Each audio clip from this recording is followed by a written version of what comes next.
Hello everyone, welcome to basics of learning. My self Arvind Kumar Singh.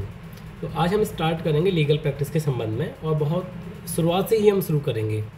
जब आप अपना लॉ कोर्स किसी भी कॉलेज से कंप्लीट कर देते हैं तो आपके पास विकल्प होते हैं, या तो आप अपनी एकेडमिक जो स्टडी है उसको कंटिन्यू करें, LLM करें, या फिर आप जुडिशरी की प्रिपरेशन कर सकते हैं, या जो गवर्नमेंट लॉयर्स होते हैं APO वगैरह उसकी प्रिपरेशन कर सकते हैं, या फिर आप लिटिगेशन के फील्ड में एंटर कर सकते हैं।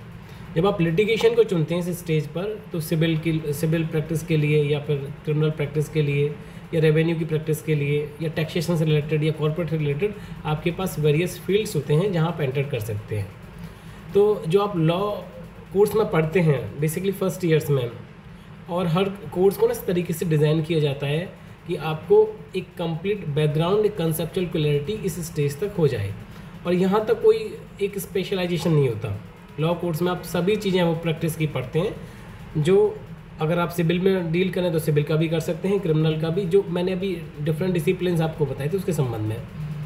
फर्स्ट ईयर में हम पर्सनल लॉज जैसे Hindu laws, Muslim laws, IPC, arbitration, contract, legal language, इन सभी सब्जेक्ट्स को पढ़ते हैं। जो सबस्टेंटिव लॉज होते हैं, सबस्टेंटिव लॉज वो सभी कानून होते हैं जहाँ व्यक्तियों के अधिकार और कर्तव्यों के संबंध में बताया जाता है। सेकेंड ईयर में जब हम पढ़ते हैं तो प्रोसीजरल लॉज होते हैं, जैसे civil procedure code, criminal procedure code. इनमें डिटेल्स क्या है, मैंने कुछ पहले वीडियोज़ बनाए, आप उनको देखना। लेकिन अभी यहाँ समझेंगे जो प्रैक्टिस के लिए हमारे लिए रिलेवेंट चीज़ें हैं, जैसे ट्रांसफर प्रॉपर्टी एक्ट और एविडेंस एक्ट, जुरिस्प्रूडेंस, टैक्सेशंस, ये सभी चीज़ें पढ़ते हैं सेकेंड ईयर में। फाइनल ईयर में वो सभी सब्जेक्ट्स होते हैं जो स्पेशलाइजेशन करते हैं, जैसे कंपनी लॉ, लैंड लॉ। ये सारे कानून जो हमें प्रैक्टिस के लिए ज़रूरी है, हमें डिसाइड ये करना पड़ता है जब हम लिटिगेशन में एंटर करते हैं कि हमें किस साइड में करना है। अगर हम सिविल की प्रिपरेशन करते हैं सिविल प्रैक्टिस के लिए, तो चीज़ें अलग होती हैं, तो हमें जो पढ़ना पड़ता है वो सिविल लॉज को पढ़ना पड़ता है मेनली। ज़्यादातर जो लोग चुनते हैं, क्योंकि जो बिगिनर्स लॉयर्स होते हैं उनके लिए सबसे बड़ी जो समस्या ये रहती है कि वो किस फील्ड को चुनें। हालांकि लोगों का जो चुनने का विकल्प रहता है वो मॉनेटरी बेनिफिट्स को देख के चुनते हैं, लेकिन ज़्यादातर अच्छा है कि आप कहाँ अच्छा कर सकते हैं, ये डिपेंड करता है। जैसे कि मैं बेसिकली आज स्टार्ट करूँ क्रिमिनल लॉ की प्रैक्टिस से संबंध में, तो आप स्क्रीन पर भी देखते जाएं साथ के साथ। जैसे कि एक कोई भी डिस्ट्रिक्ट है, डिस्ट्रिक्ट में आप देखेंगे आपका जो भी डिस्ट्रिक्ट होगा वहाँ एक डिस्ट्रिक्ट कोर्ट होगा। हालांकि इसको दो नामों से जाना जाता है, district court and session courts. Session court इसलिए क्योंकि जब क्रिमिनल से संबंधित आप प्रैक्टिस आप करेंगे तो आपके लिए जो काम की चीज़ है वो सेशन कोर्ट है, और अगर सिविल के लिए करेंगे तो इसी कोर्ट को सिविल डिस्ट्रिक्ट कोर्ट्स के नाम से जाना जाता है। तो कोर्ट्स की हायरार्कीज़ होती हैं, और कोर्ट्स की हायरार्कीज़ क्यों बनाई जाती हैं, जैसे कि सबसे बड़ा डिस्ट्रिक्ट कोर्ट्स होता है, उनसे नीचे ADJ कोर्ट्स होते हैं, एडिशनल डिस्ट्रिक्ट जज, जिनको एडिशनल सेशन जज कोर्ट्स भी बोलते हैं। स्पेशल कोर्ट्स भी बने रहते हैं, जैसे आप देखेंगे पॉक्सो कोर्ट्स, NDPS कोर्ट्स और EC कोर्ट, कई तरीके के कोर्ट हैं जो स्पेशली एक्ट के द्वारा कॉन्स्टिट्यूट किए जाते हैं। फिर उनसे नीचे आप आएंगे CGM courts, ACGM courts, JM courts. ये डिफरेंट टाइप ऑफ कोर्ट्स क्यों बनाए जाते हैं, ये आपको जब डिस्ट्रिक्ट कोर्ट को आप जाएंगे, कोर्ट कैंपस देखेंगे, तब आपको पता चलेगा कि कई टाइप के कोर्ट्स होते हैं। फिर हम देखेंगे किस कोर्ट में किस तरीके का वर्क होता है। एक वेरी बिगिनिंग जो होती है क्रिमिनल केस में, वो किसी कंप्लेंट से, किसी FIR से होती है। अब जब आप फर्स्ट ईयर, सेकेंड ईयर और फाइनल ईयर LLB को पढ़ के आते हैं तो आपको पता रहता है कि CRPC में हर चीज़ के लिए स्पेसिफिकली प्रोविजन प्रोवाइडेड है। अगर किसी व्यक्ति के साथ कुछ गलत होता है, any wrong has been committed against a person, तो उसके पास चॉइस होती है ये देखने के लिए कि वो अपनी शिकायत का नेचर कैसा है, क्या वो एक संज्ञेय अपराध है या गैर संज्ञेय अपराध है, जिनके आधार पर वो अपनी शिकायत देता है। अगर किसी के साथ में कॉग्निजेबल ऑफेंस कमिट होता है, कोई गंभीर अपराध होता है, तो इसके संबंध में एक FIR की जाती है। यहाँ से क्रिमिनल जो प्रैक्टिस की स्टार्टिंग होती है। अगर आपके साथ कहीं कुछ गलत हुआ है तो आप अपनी शिकायत कहाँ दे सकते हैं और किसको दे सकते हैं, किस तरीके से दे सकते हैं। ओरली बता सकते हैं या रिटन बता सकते हैं। और पुलिस थानों के बारे में जब आप देखेंगे कि इसमें एक ज़िले में हमने डिवीज़न किया होता है हमेशा कि पुलिस स्टेशंस का, जब आप जिस भी लोकेलिटी में आप रह रहे होंगे तो आपको पता होगा कि आपका पुलिस स्टेशन कौन सा है और आपकी चौकी कौन सी है।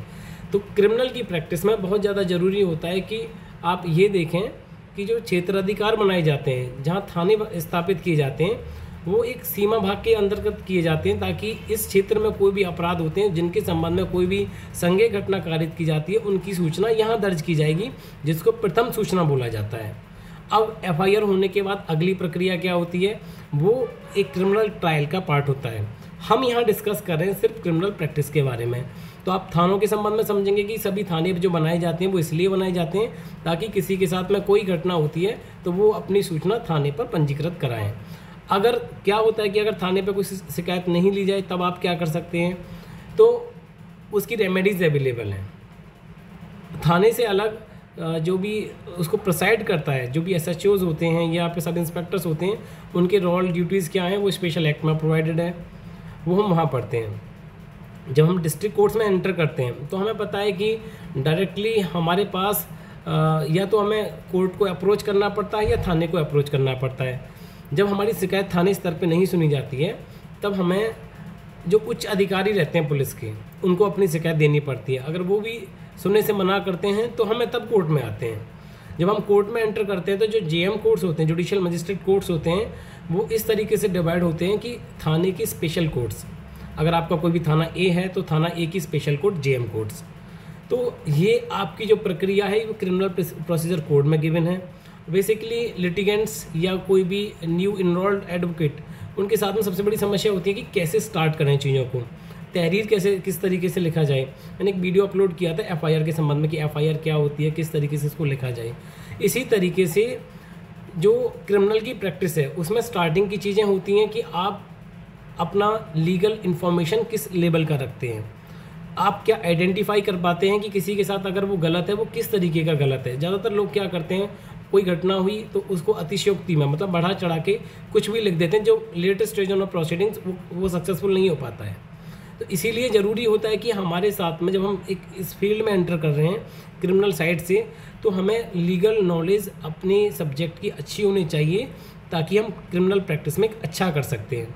कोर्ट्स की अंडरस्टैंडिंग अच्छी होनी चाहिए कि किस कोर्ट की क्या पावर्स हैं और क्या पावर्स के साथ में क्या उनका एक जो जुरिस्डिक्शंस हैं जिसको ट्राई कर सकते हैं। तो ये हम कोर्ट्स में जब एंटर करते हैं, एक एग्जांपल ले लीजिए कोर्ट्स का, एक छोटा एग्जांपल हम ये लेते हैं।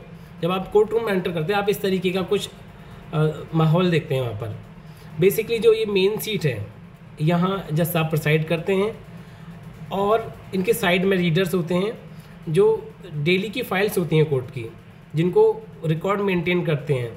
जिन रिकॉर्ड्स के बाद में कि हर दिन की जो भी फाइल होती है, आज की जो प्रोसीडिंग हम फाइलिंग करते हैं, कोर्ट के टाइम्स होते हैं, डिफरेंट टाइम्स होते हैं कि कोर्ट की ऐसी प्रक्रिया नहीं है आप कब भी जाएं कभी एंटर कर सकते हैं या फिर अपनी चीज़ों को फाइल कर सकते हैं।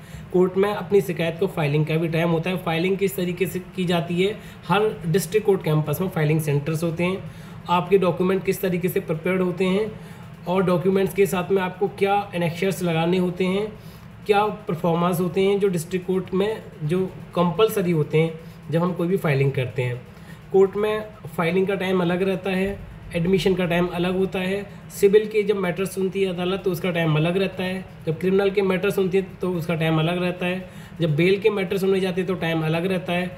तो कोर्ट के पास हर काम को करने के लिए एक इस तरीके का मैकेनिज्म बनाया हुआ है, तब वो चीज़ों को सुन सकें, समझ सकें, ताकि एक ऑर्डर क्रिएट रह सके। तो कई तरीके की पोस्ट हैं, जब आप कोर्ट्स में जाओगे तो देखोगे उनको कि उन सभी के ड्यूटीज़, उन सभी के पावर्स अलग अलग तरीके से डिफाइंड है। हर कोर्ट के साथ उसका अटैच्ड ऑफिस होता है जहां कोर्ट की फाइल रखी जाती हैं। बेसिकली अभी इस स्तर तक सिर्फ हमको ये समझना होता है कि डिस्ट्रिक्ट कोर्ट में प्रैक्टिस स्टार्ट करते समय क्या चीज़ हमारे लिए ज़रूरी होती हैं, वो कि ये कि अपने सब्जेक्ट की अच्छी अंडरस्टैंडिंग कि जिस भी फील्ड में हम आगे एंटर कर रहे हैं, प्रोसीड कर रहे हैं, और उस फील्ड के बाद में जो प्रोसीजरल पार्ट ऑफ प्रैक्टिस होता है, प्रोसीजरल पार्ट ऑफ लॉ होता है, वो बहुत ज़्यादा इंपॉर्टेंट होता है। क्योंकि हमें ये पता रहना चाहिए कि कौन सा एप्लीकेशन कहाँ देना चाहिए। अगर कंसर्न ऑफिसर हमारी चीज़ों को नहीं सुनना है तो हमारे पास क्या रेमेडीज अवेलेबल है, अगर इस प्रोसीजर्स के बाद क्या हमारा टाइमिंग है, कब हम कर सकते हैं, लिमिटेशंस क्या है हमारे कोई भी फाइलिंग की, हमको किस स्टेज पर कौन सी प्रोसीडिंग अवेल कर सकते हैं, ये सभी चीज़ें प्रोसीजर लॉज में गिवन है। Hope you will like this video and you will got something new here. Thank you.